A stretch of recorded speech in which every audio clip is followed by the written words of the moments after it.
آپ نے خود کبھی تصدیق نہیں کی. آج تک کسی سنی عالم نے یا سنی پبلک میں سے کسی شخص نے اہل تشیع کی مسجد میں جا کے قرآن کو فزیکلی خود چیک کیا ہے کہ وہ کتنے پاروں والا قرآن چھاپ رہے ہیں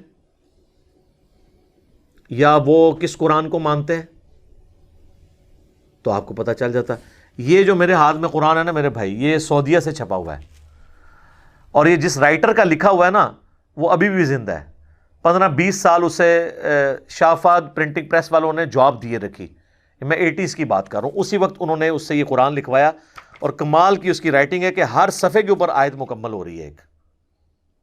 یہ آلموسٹ آپ دیکھ لیں 500 سے بھی زیادہ 600 صفحات کے اوپر یہ مصحف ہے، اور اس کا نام ہے عثمان طٰہٰ. دمشق شام کا وہ رائٹر ہے جس نے یہ کاتب جس نے یہ قرآن لکھا ہے. یہ بلو بائنڈنگ کے ساتھ سعودیہ سے چھپ رہا ہے، یہی ریڈ بائنڈنگ کے ساتھ اسی کے رائٹس ہیں جو ایران سے چھپ رہا ہے. آپ پاکستان میں شیعہ کا کوئی بھی مدرسہ دیکھ لیں اس میں یہی قرآن پڑھا ہوگا، سیم چھاپا. تو یہ پھر جھوٹے پروپیگنڈے انہوں نے کیوں کیے ہوئے ہیں خام خواہ کہ جی ان کا تو یہ عقیدہ ہے. بھائی قرآن جو ہے یہ مشرق سے لے کر مغرب تک، شمال سے جنوب تک، دنیا میں ہر مسلمان کے گھر ایک ہی مصحف ہے، کوئی اختلاف نہیں ہے مصحف کے اوپر. کتابوں کے اندر اگر روایتوں کا چکر آیا تو وہ تو میری الگ سے ویڈیو ریکارڈ موجود ہے. اہل سنت اور اہل تشیع دونوں کے ہاں اس قسم کی مردود روایتیں پائی جاتی ہیں، یا آؤٹ آف کانٹیکسٹ وہ روایتیں کوٹ کی جاتی ہیں جس سے عام آدمی کو یہ شائبہ ہوتا ہے کہ یہ قرآن کو محفوظ نہیں مانتے. اور آپ کو حیرانگی ہوگی کہ صرف سنی نہیں، شیعہ بھی اہل سنت کے بارے میں اس طرح کے دعوے کرتے ہیں کہ یہ اس قرآن کو محفوظ نہیں مانتے. اور اس قرآن کے بارے میں جس کے بارے میں قرآن میں خود گارنٹی ہے، سورۃ الحجر کی آیت نمبر 9، اِنَّا نَحْنُ نَزَّلْنَا الذِّكْرَ وَإِنَّا لَهُ لَحَافِظُونَ. اس الذکر یاد دہانی کو، اس کتاب کو ہم نے نازل کیا، ہم ہی اس کی حفاظت کرنے والے ہیں. اللہ نے حفاظت کی گارنٹی خود لی ہوئی ہے، تو اس کے لیے کسی عالم دین سے سرٹیفکیٹ کی ضرورت نہیں ہے. جھوٹے پروپیگنڈے ہوتے ہیں. اور وہ یہ جو پہلے مجھ سے پھکی والا جواب لے لیں، یہ کہتے ہیں جی شیعہ چونکہ گستاخ صحابہ ہے نا اس لیے آپ کو ان میں کوئی حافظ نہیں ملے گا. اچھا تو میرا سوال ہے کہ گستاخ صحابہ بڑا مسئلہ ہے یا گستاخ رسول ہونا؟ تو بریلویوں کے نزدیک اہل حدیث اور دیوبندی پکے گستاخ رسول ہیں، تو پھر اہل حدیث اور دیوبندیوں میں کوئی حافظ قرآن نہیں ہونا چاہیے. ہائے ہائے ہائے ہائے، کیسی پھکی ہے اس تو بڑی پھکی. گستاخ رسول بڑی چیز ہے یا اللہ کا گستاخ ہونا؟ ہاں، تو اہل حدیث اور دیوبند کے نزدیک بریلوی مشرک ہیں اور وہ اللہ کے گستاخ ہے کیونکہ اللہ کے ساتھ شرک کر رہے ہیں. تو بریلویوں میں تو کوئی حافظ قرآن نہیں پھر ہونا چاہیے. تو کیا پریکٹیکلی ایسا ہی ہے کہ بریلویوں کے اندر کوئی حافظ قرآن نہیں ہے، دیوبند اور اہل حدیث کے اندر کوئی حافظ قرآن نہیں ہے؟ تو یہ جو آپ نے کہانی کرائی تھی، یہ چورن بیچا تھا، وہ تو میں نے فزیکلی آپ کا ختم کر دیا. رہ گئے اہل تشیع، تو سر پاکستان میں ٹرینڈ نہیں ہے اہل تشیع کے ہاں حفظ والا. اب حفظ کے مدرسے ان کے آئے ہیں. ہمارے پاس جو حیدر نقوی بھائی آتے ہیں وہ حافظ قرآن ہے، اور ماشاءاللہ اس طرح ان کو کراس ریفرنسز یاد ہیں کہ آپ حیران ہو جائیں. بڑے پکے حفاظ بھی اس طرح نہیں کہ ریفرنس کوٹ کر سکتے. ایران میں ہزاروں حفاظ ہیں، پاکستان میں بھی اب کئی ایک حفظ کے مدرسے شروع ہیں. اور اہل تشیع کے ہاں جو سب سے ایک سمجھ لیں کم درجے کا فرقہ جسے اثنا عشری شیعہ جو ہیں وہ گمراہ سمجھتے ہیں، وہ ہیں اسماعیلیہ، اور ان کی بھی برانچ ہے بوہریہ.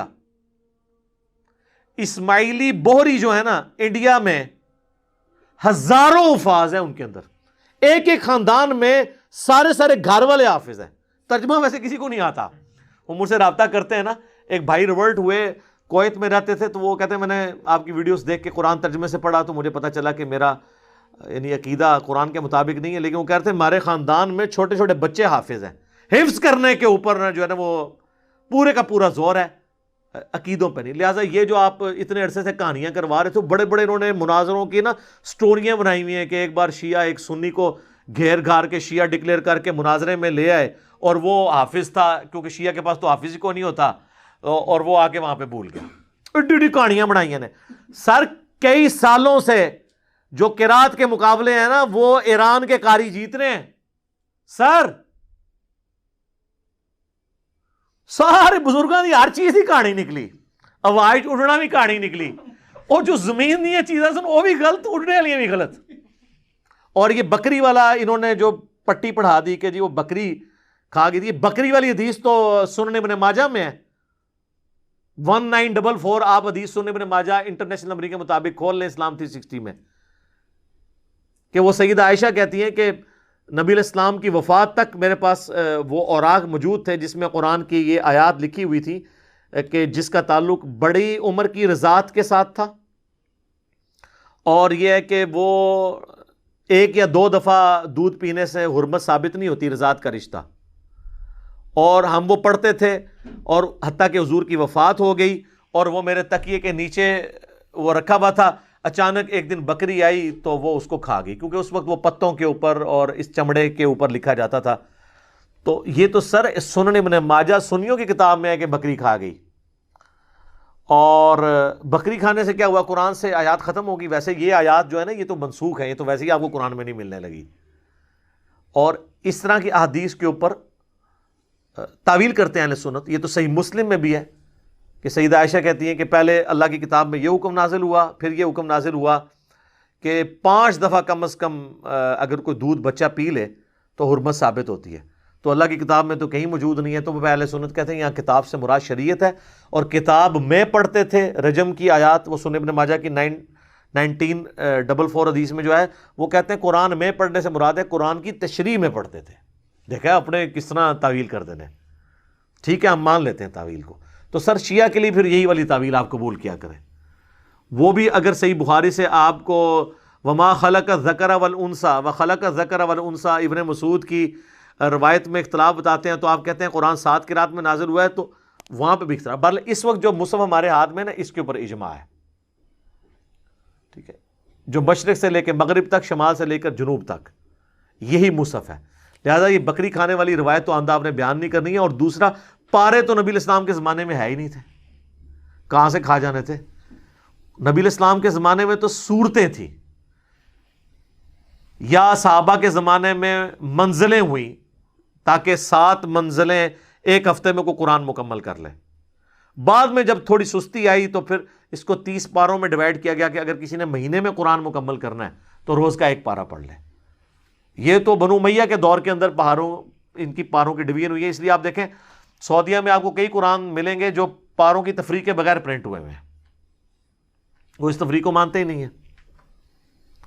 تو لہٰذا یہ بکری کھا گئی تھی بالکل جھوٹ ہے، اور یہ بھی جھوٹ ہے کہ حافظ نہیں ہوتا، ورنہ تو میں نے بہت بڑی بات کر دی ہے کہ اگر صحابہ کے گستاخ میں کوئی حافظ نہیں ہے تو رسول اللہ کے گستاخ یعنی دیوبندی اور اہل حدیث بقول بریلویوں کے ان میں بھی کوئی حافظ نہیں ہونا چاہیے۔ تو امام کعبہ تو ہر دفعہ مصلی سناتا ہے، جس کے پیچھے آپ کہتے ہیں نماز نہیں ہوتی ہے، اس کو حفظ کیسے ہو گیا ہوا ہے؟ سر میرا تو دعویٰ ہے کہ کافر بھی قرآن کو حفظ کرے نا اس کو بھی حفظ ہو جائے گا۔ سر گرو نانک کو 14 پارے یاد تھے، یہ تو مسلمان فخریہ بتاتے ہیں، یہ تو نالج کی بات ہے، کوئی بھی حاصل کر لے۔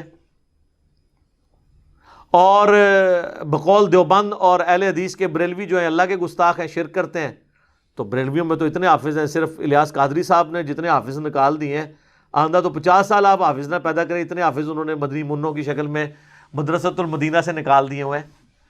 تو حفظ کرنے سے کیا ہو جاتا ہے؟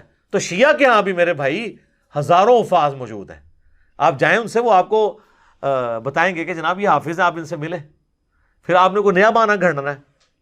حفظ چاہے ادھر کسی نے کیا ہو چاہے ادھر کیا ہو، جب تک اس کے مطابق نہیں اپنے آپ کو کرتا نا کوئی فائدہ نہیں ہے۔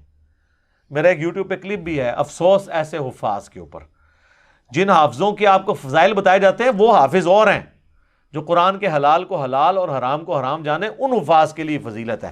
خالی حفظ کرنے سے کچھ بھی نہیں ملنا جب تک آپ اس کے اوپر عمل نہیں کریں گے۔ لہذا یہ بالکل کہانی تھی کہ جی شیعہ کا قرآن الگ ہے، سنیوں کا الگ ہے، اور شیعہ جو ہے وہ 40 پارے مانتے ہیں اور سنی 30 پارے مانتے ہیں۔ میرے بھائی ہم تو 40-30 کی تفریق سے بھی پہلے کی بات کرتے ہیں، قرآن کی 114 صورتیں ہیں۔ میری اس حوالے سے کئی ایک ویڈیوز قرآن کے تعارف کے اوپر ریکارڈڈ موجود ہیں۔ قرآن کی جو تفسیر ریکارڈ ہوئی اس میں پہلے 6 لیکچرز قرآن کے انٹروڈکشن میں نے 40 پوائنٹس کور کیے ہیں، اس میں نے یہ چیزیں ڈسکس کی تھی کہ خدا کے لیے ایک دوسرے پہ جھوٹے الزام لگانا چھوڑیں۔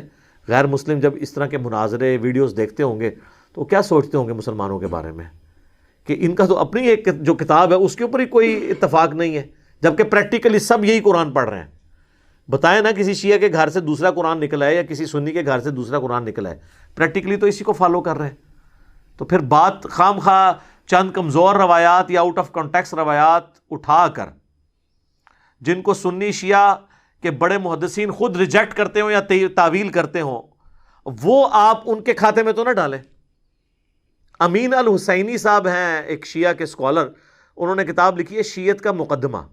اس میں شیعہ کے اوپر جو الزامات ہیں ان کے جواب دیے انہوں نے کہ یہ تو آپ کی پبلک نے آپ کو پڑھایا ہوا ہے, ایسا تو نہیں ہے.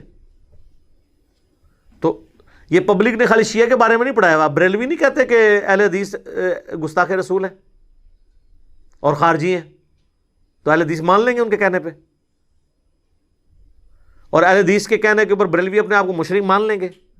تو سب ایک دوسرے کو کہہ رہے ہیں, اسے کیا فرق پڑتا ہے؟ پریکٹیکلی بات کریں اور علمی اختلاف کریں, تکفیر کسی کی نہ کریں. ٹھیک ہو گیا جی. اللہ تعالیٰ سے دعا ہے جو حق بات میں نے کہی اللہ تعالیٰ ہمارے دلوں میں راسخ فرمائے. اگر جذبات میں میرے منہ سے کوئی غلط بات نکل گئی تو اللہ تعالیٰ ہمارے دلوں ہی سے محو کر دے, ہمیں معاف بھی فرما دے, ہمیں کتاب و سنت کی تعلیمات پر عمل کر کے دوسرے بھائیوں تک پہنچانے کی توفیق عطا فرمائے. سبحانک اللہم و بحمدک اشہد ان لا الہ الا انت استغفرک و اتوب الیک وما علینا الا البلاغ المبین. جزاکم اللہ خیرا.